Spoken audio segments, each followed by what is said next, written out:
like to get around at parties, but other times you're hard to find. Seems like everybody else has got your number, and they can't seem to get you off their minds. We are catching up with Blake Dantier. Blake has a very clever song out. It's called Mary Jane, and I think the people that have known Mary Jane over the years are going to kick back and enjoy this song. Blake, this is a bit of fun. How did it come about? I was actually listening to a lot of Wheeler Walker Jr. at the time, and if you know him, Yes. his music's very tongue-in-cheek, and I kind of just wanted to do something along those lines.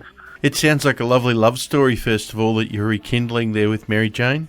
Oh, it is, absolutely. But there's obviously a read between the lines story going on in there as well. I was listening to it with Tracy, and I said, this is a lot of fun. It's very clever, and the lyrics.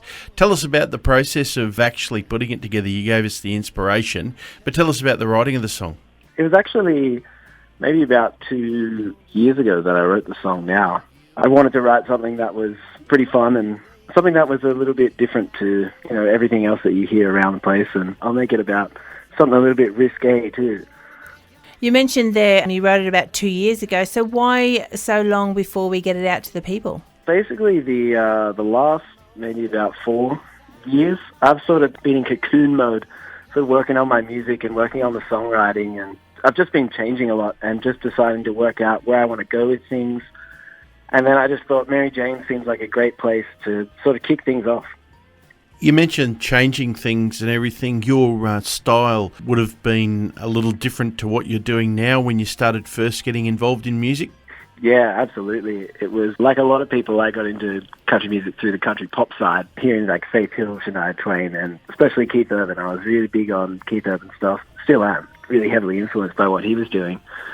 And I've sort of, just became a little bit of a B-grade Keith Urban knockoff. And since that time, I've just sort of been working to find my own thing, going further back into the history of country music, and I got really into what the outlaw guys are all about, Waylon Jennings, Willie Nelson, Johnny Cash, and then sort of what people are doing these days, like Sturgill Simpson, Chris Stapleton, taking that sound, that sort of attitude from then and making it current and getting around that sort of sound these days.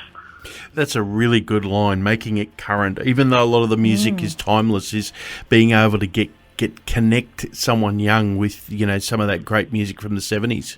Yeah, I mean, that's because the attitude that they had there, that's the thing that's still there in the music of today. But, sounds that people like change over time, so you kind of have to shift with that. With your style a little different there, easy to choose someone like Shane Nicholson to be involved? Yeah, I thought the choice was pretty simple. He'll get what this song's about. He'll kind of feel the direction that I'm going with it, and he did. For people who want to learn a little bit more about who Blake Dantier is and find out about your music and where they can get it from, what's the easiest way for people to do that, Blake? Definitely my website, blakedantier.com.au. And you can get there through Facebook. I'm not a huge social media guy, especially on Facebook, but Instagram I'm okay on. Post there probably more often than anything else. So if you want to see what stupid stuff I get up to, you can check out my Instagram. Blake Dantier, Dantier, and you'll find him right there on the websites. That's right. Sit back and enjoy this, folks. It's a bit of fun. This is Blake Dantier and Mary Jane. I keep coming back for more Mary Jane.